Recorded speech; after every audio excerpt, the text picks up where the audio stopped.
Your AUXO device simply needs to be plugged into OBD2 port of your car.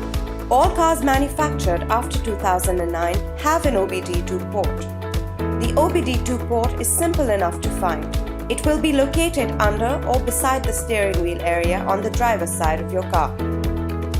Align your AUXO device with the OBD port and slide it firmly into place. Now turn the ignition on.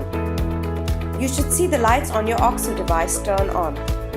Drive your car around for at least 5 minutes for the device to complete its sync process. You will now see your car moving on the main screen of the AUXO app.